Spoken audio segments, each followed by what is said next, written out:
Foi um resultado justo. O Corinthians não jogou absolutamente nada. A gente não consegue ver, em termos de aproximação, algo que seja trabalhado no dia a dia. Não é? Individualmente, o Yuri não teve bem, o Garro não teve bem. Mas assim, o conjunto do Corinthians é um desastre. Não há um conjunto. Não tem.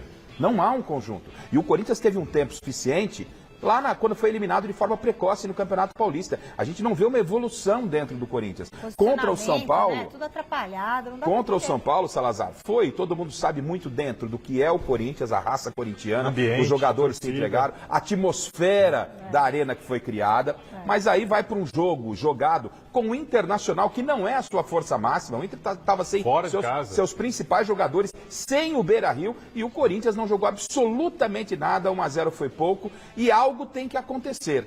O Corinthians não pode normalizar em 10 jogos uma única vitória.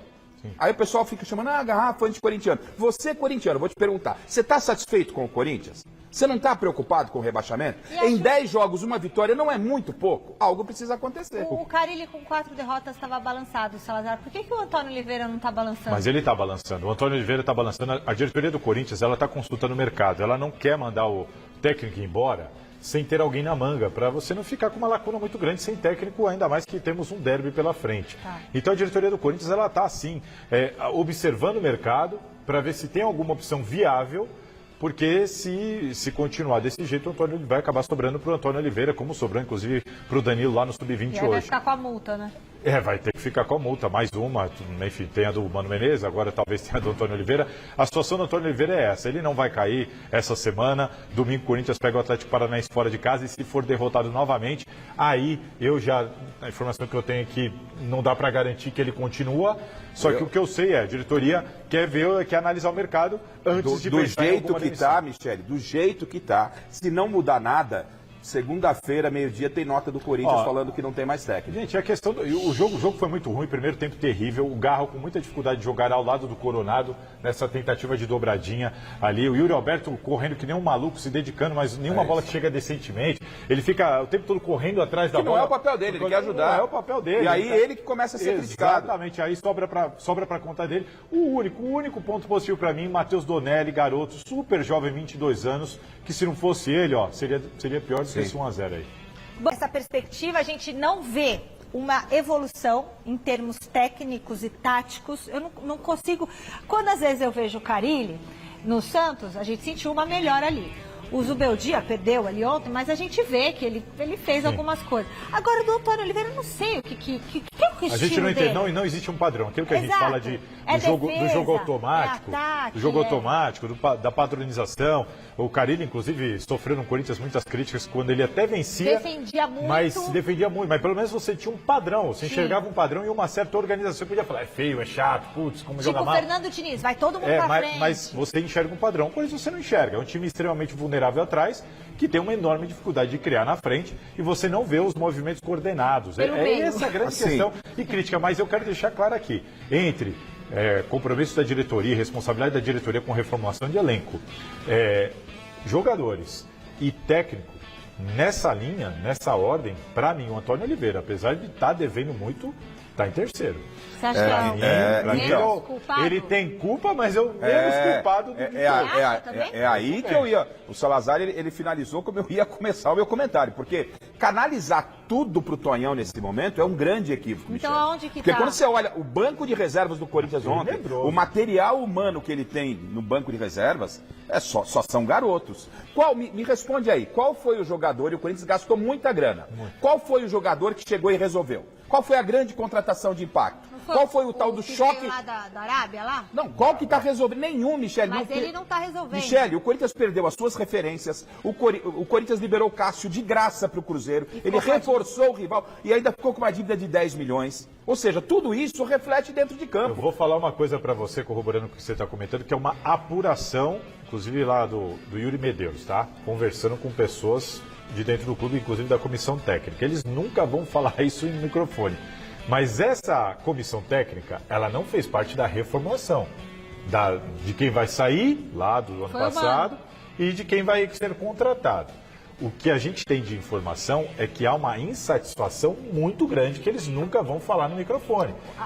A comissão técnica do Antônio Oliveira enxerga um problema gigantesco na reformulação. Entende que alguns jogadores não deveriam ter saído porque não haveria reposição e que foi muita gente contratada que não deveria ter sido contratada. O Tonhão queria trazer também o Daverson pro Corinthians. A reformulação dele também não seria das melhores, né? Eu não sei o cara mete um chupa-gambá e é o cara que ele quer trazer pro Corinthians. Mas que eles, eles entendem que o elenco tem um problema gravíssimo de equilíbrio. Mas aí ele também tem que falar o problema isso, é falar nunca, ele perde o elenco. Não, tipo assim, eu digo assim, ele vai ter que dar essa justificativa ali internamente, porque ele vai falar sabe o que vai acontecer? Aí é demitido, vai no programa de televisão, aí fala. O problema é, nesse momento, o problema é transferências e responsabilidade. Cada um quer transferir. Mas você concorda? Ele tem responsabilidade. Mas claro! Os três, eu acho que eu tenho menos. É claro, pode ser sim. Uma coisa é eu acho que ele tem responsabilidade, porque se tivesse 15 Michele, jogando em campo... Gente, se tivesse 15 jogadores do Corinthians contra 11 do Internacional, o Corinthians não ia conseguir. Quem é o líder desse time? Não tem uma referência, não tem um jogador experiente. A diretoria conduziu muito mal a montagem do elenco e a manutenção do elenco. Vou ajudar o Garrafa, hein? Banco do Corinthians ontem. Felipe Longo, Giovani, Gustavo Silva, que é o Mosquito, Pedro Raul, Matheus Biro, Arthur Souza, Matheus Araújo, Léo Maná, Rian, Gabriel Moscardo e João Pedro. Não dá. Assim, quase todo mundo aqui é molecada. Tirando Pedro Raul, que a gente já sabia que não ia resolver. O resto é tudo. Aí o Matheus Bidu, o resto é tudo da base do Corinthians. Você tem o Mosquito e tal, mas agora. O Bidu ficou porque não tinha outro. Giovani, Biro, Matheus Araújo, Léo Maná, Moscardo, João Pedro, tudo da base. Entendeu? Então a montagem do elenco. A montagem do elenco foi equivocada. A manutenção do elenco foi equivocada. O Corinthians tinha 2 goleiros. O Corinthians está atrás de um goleiro, Michele. Eu não consigo aceitar e admitir isso. Não, de 2, né? Ele tinha 2. Aí quando você escuta os nomes... Quando você escuta os nomes... Hein, Garrafa? Quando você escuta os nomes... Vou perder o Cássio, vou perder o Carlos Miguel. Você vai atrás de quem?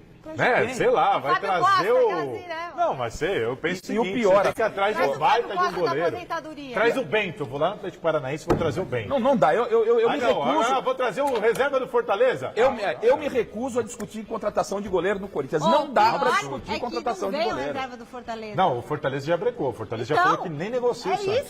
É isso que eu tô falando, não vem, nem vem, hein? Então, por isso que pra mim o Antônio Oliveira tem culpa sim, a gente não enxerga uma patronização, mas olha, eu vou te falar, com esse elenco e com essa reformulação é difícil. O próximo jogo do Corinthians é contra o Atlético Paranaense do Cuca, que está fazendo um trabalho maravilhoso. O Atlético é mais que favorito lá na Arena da Baixada. Vamos trabalhar com o que é mais palpável. Uma derrota, o Tonhão dificilmente deve segurar. Aí você olha para o mercado... Yuri Alberto fora, viu? Yuri Alberto está fora do próximo jogo. Então, tomou amarelo ontem nos acréscimos. Uma falta de ataque. Aí você olha para o mercado, e se confirmando uma demissão do Tonhão da Fiel, sabe quem pode vir para o Corinthians? Na minha opinião, palpite, né? Tonhão nem saiu. É o Zanardi. Dessa vez olharam o regulamento? Agora, né? É o Zanardi. Olharam o regulamento dessa vez? É o Zanardi, que é o cara que o presidente gosta, Ou que tá no Goiás. É o cara que vai resolver, hein? E o Zanardi vai fazer o quê com esse... Você tá me entendendo? É isso. Zanardi, por isso você falou tudo, ele vai fazer o quê? Você entende? Por isso que eu acho que o técnico é um problema, mas para mim ainda é o menor dos problemas.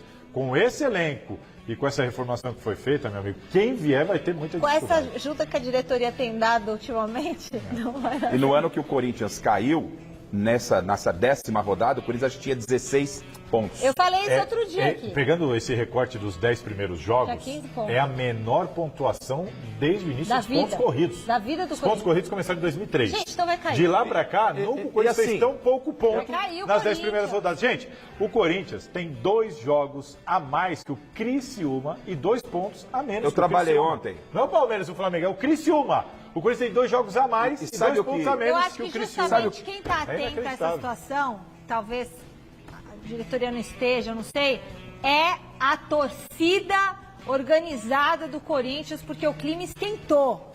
O clima esquentou entre torcida e diretoria no Parque São Jorge hoje à tarde. A gente recebeu imagens e nós vamos mostrar para vocês. Olha aí, ó. Membros da torcida organizada, como é que foi? Obrigada, Marcelo Novato, que mandou para nós as imagens. Michele, foi o seguinte, a torcida organizada Camisa 12, Jorge, né? Isso, a torcida organizada Camisa 12, ela saiu do jogo lá de Florianópolis, entrou no ônibus e voltou para São Paulo. E veio direto para o Parque São Jorge, não passaram nem na quadra, vieram direto para o Parque São Jorge, invadiram o Parque São Jorge, pularam catraco e tudo mais, e foram por uma pressão forte mesmo. Esses aí pularam? Isso, e aí foram por uma pressão forte, e enquadraram ali, no sentido mais popular falando, enquadraram Marcelo Mariano, que é o braço direito do do Augusto Melo, diretor administrativo, pivô de tantas saídas do Corinthians. O Romeu Tomás Júnior recebeu os torcedores, chamaram 8 viaturas da polícia e solicitaram uma conversa com o Augusto Melo. O Augusto Melo desceu do 5º andar, foram todos para o Salão 9 e tiveram uma conversa bem acalorada, pelo que eu sei. E o Romeu estava junto. E o Romeu estava junto ali, intermediando, até ajudando o Augusto Melo nesse sentido. O que o Augusto Melo pediu? Paciência. Disse que pediu para esperar a janela de transferências, esperar porque vão tentar reforçar o time, que está atrás de um CEO, então ele pediu paciência até a janela de transferência, mas a cobrança foi muito forte. E vale lembrar que a Gaviões da Fiel também marcou um protesto para amanhã, 7h10 da noite, no Parque São Jorge. Atenção, não é no CT, porque há um consenso de que o problema é de cima para baixo. Diretivo. Que o problema está vindo de cima, por isso que está tudo sendo concentrado no Parque São Jorge. É o início, é a primeira vez que as torcidas começam a protestar para valer desde que o Augusto assumiu a gestão. Não teve aquela vez que eles foram lá reclamar do Cássio? Foram lá. Não. Teve lá uma reunião. Tiveram várias. Mas assim, vai o líder, vai lá, entra, vamos ter uma reunião para conversar. Nesse sentido, protesto é a primeira vez. Bom. De ir para pôr dedo na cara, gritar, cobrar, primeira vez.